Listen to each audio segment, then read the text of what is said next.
అసలు లోకాలకన్నిటికీ ఉపద్రవాలు రావడానికి కారణం అంతా ఎక్కడుందంటే అర్థం పర్థం లేకుండా టీవీ సీరియళ్లలో వేళాపాళ లేకుండా దీపాలు పెట్టే వేళ లేదు, ప్రదోష వేళ లేదు. సాయంకాలం అయ్యేటప్పటికీ పెద్ద రచయితలమని చెప్పి వీళ్ళు బయలుదేరి అక్కర్లేని మాటలు చెప్పించడం, మంగళసూత్రాల మీద చేతులు వేయించడం, కోట్ల మంది దాన్ని చూడడం. ఏది మంగళప్రదమైందో, దేన్ని మంగళప్రదంగా చూపించాలో దాని విషయంలో పరాకు జాగరూకత అవసరం.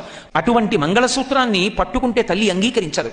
కానీ కడుపున పుట్టినటువంటి బిడ్డడు అమ్మకిచ్చేటటువంటి బహుమానం ఏమిటి అంటే 1కి 100 మాటలు అమ్మ మెడలో మంగళసూత్రాలే పట్టుకుంటాడు. అమ్మ వాడికి పాలిస్తుంటే వాడు అమ్మ మెడలో మంగళసూత్రాలు పట్టుకుంటాడు.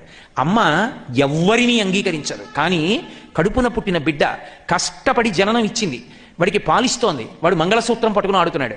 అయినా వాడి వేలు కూడా చెనకదు. పూల పొట్లం విప్పినట్టు జాగ్రత్తగా వేళ్లు విప్పి ఆ చేతిని ముద్దు పెట్టుకుని మంగళసూత్రాలు వాడికి దొరకకుండా లోపలికి వేసేసుకుంటుంది తప్ప తన మంగళసూత్రం పట్టుకున్నాడని